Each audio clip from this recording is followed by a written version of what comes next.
आजकल जब हमने 1990 में काम शुरू किया था, 1992 तक 3 तक हमने देखा कि बहुत कम पेशेंट था डायबिटीज का, शुगर का।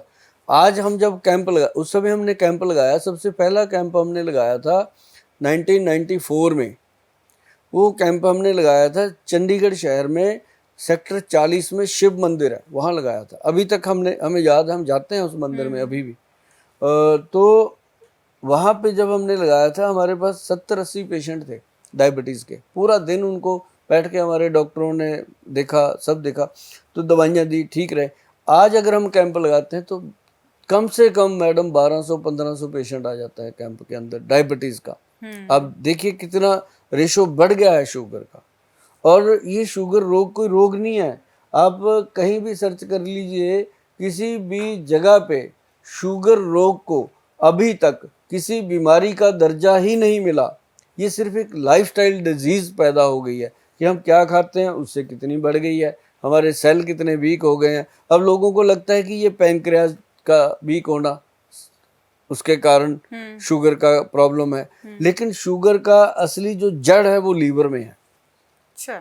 लीवर अगर चाहे तो शुगर को कंट्रोल कर सकता है, लीवर अगर ना चाहे तो शुगर कंट्रोल नहीं हो सकती। और मैं आपको बता दूं, सभी दर्शकों को, सभी लोगों को, कि अगर शुगर को ठीक करना है, ठीक रखना है, तो पैनक्रियाटिक सीक्रेशन के साथ साथ आपको लीवर का भी ध्यान रखना होगा, क्योंकि जो बाप होता है वो बाप होता है, और अपने शरीर का जो बाप है वो लीवर है, मैं आपको बता दूं। और अगर लीवर है तंदुरुस्त तो आप सबसे बेहतर हैं, अगर लीवर में कोई प्रॉब्लम है तो आप सबसे ज़्यादा बीमार हैं। बिल्कुल सही बात जी। इतने नुस्खे दे ही दिए, तो कोई एक और नुस्खा हमारे किचन से हमारे दर्शकों के लिए? अभी तक आपने भी किचन को रसोई नहीं बनाया, पूरे प्रोग्राम में आपने किचन को किचन ही रखा हुआ है। कोई बात वही नहीं, चल रहा है, क्या करें? चला देंगे आप, धीरे धीरे सबकी रसोई बनाएंगे, आप देखते जाइएगा। बिल्कुल आप देखते जाइएगा, धीरे धीरे लोग अपनी किचन को मुड़ रसोई बनाएंगे।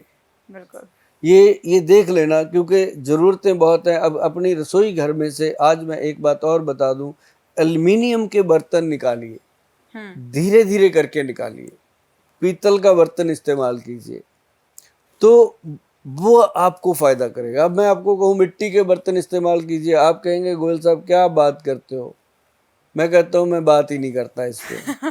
आप पीतल के बर्तन यूज़ कर लीजिए। अगर मिट्टी के कर लोगे ना तो भाई साहब, बहन जी, याद करोगे आप।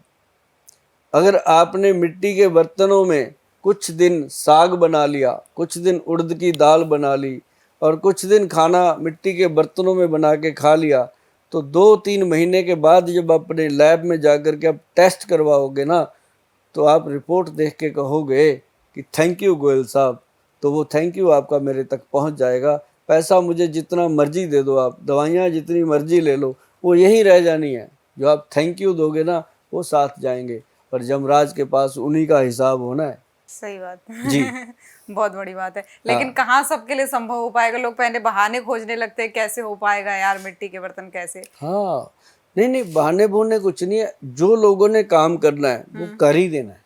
हाँ, ये भी है, सही बात है ना। अगर वो अपनी आई पे आ गए ना, तो ये बात मैं यूथ को समझा रहा हूँ, आप जैसे यंग बच्चों को समझा रहा हूँ, जो यूथ है उसको समझाने की कोशिश कर रहा हूँ। जो बच्चा डिमांड करता है ना, वो पेरेंट्स को हासिल करनी पड़ती हैं चीज़ें, और बच्चे जब डिमांड करेंगे, मैं आपको बता दूं कि आप अगर अपने बच्चों को दाल खिलाने की आदत डाल दोगे ना मिट्टी की हांडी में, तो याद करेंगे आपके बच्चे, आपको दुआएं देंगे आपके बच्चे। आप कभी चंडीगढ़ मेरे घर पे आना, कोठी है छोटी सी, उसके बैक साइड पे कच्ची जगह मैंने बनाई हुई है, उसमें चूल्हा बनाया हुआ है मिट्टी का। हमारे घर में अभी तक भी गांव की खुशबू आती है हमारे, और हम खाना बनाते हैं, सब कुछ बनता है अभी तक। अब अगर आपने 1990 में मुझे देखा होगा, तब भी हम ऐसे ही थे, 61 केजी वेट था। आज भी अगर देखोगे तब भी 61 केजी निकलेगा, 100 ग्राम कम हो सकता है, ज़्यादा नहीं हो सकता। क्यों? इसकी रीज़न यही है कि हमने अपनी डाइट में कभी भी ऐसी चीज़ें नहीं आने दी जो हमें कोई नुकसान कर जाएं। आज भी लैब वाला ये कह नहीं सकता कि गोयल साहब आपकी जो रिपोर्ट है इसके अंदर ये प्रॉब्लम है। भगवान की ऐसी कृपा है कि लैब टेस्ट बिल्कुल नॉर्मल आते हैं, और LFT बिल्कुल नॉर्मल आते हैं, ऐसे ही मैं चाहता हूँ कि हम सब कर सकते हैं, और मेरे करने का कुछ भी नहीं है। मैं आपको बता दूँ, मैं बड़ा सिंपल सा सिस्टम रखा हुआ है, घर का खाना खाते हैं, बाहर अंदर बहुत मुश्किल से साल में 2-4 बार सबब बनता होगा, अदरवाइज नहीं।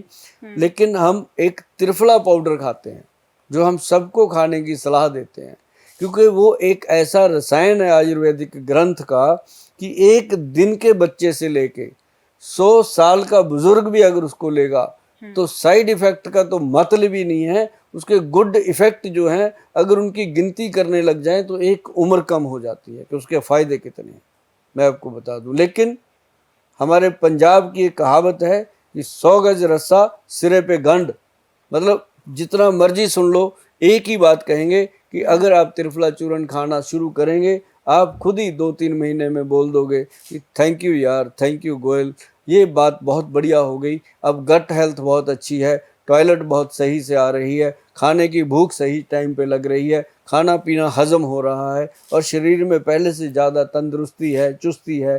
घबराने की कोई बात ही नहीं है। 1 चम्मच त्रिफला शाम को 5 बजे मर्दों के लिए, 1 चम्मच त्रिफला रात को पानी में भिगोकर सुबह खाली पेट पीना अपनी बहनों के लिए मैं बताता हूँ। अगर आप ऐसा करोगे तो आप जीवन भर तंदुरुस्त रहोगे। और इसको लेना कैसे है, 1, 2 एंड 4 की रेशो का त्रिफला लेना है, जिसके ऊपर लिखा हो वैद्यवान, और वैद्यवान लिखा है तो वो असली होगा, उस पर वैद्यवान नहीं लिखा उसका मुझे पता नहीं वो कैसा होगा। लेकिन वैद्यवान का जो त्रिफला है वो हमारी देख रेख में बनता है, हमारे वैद्यों की देख रेख में बनता है, और 40-35 साल का एक्सपीरियंस उसके अंदर है कि 1 हरड़, 2 बहेड़ा, 4 आंवला, इस तरीके से वो बनता है और कमाल की चीज़ बनती है।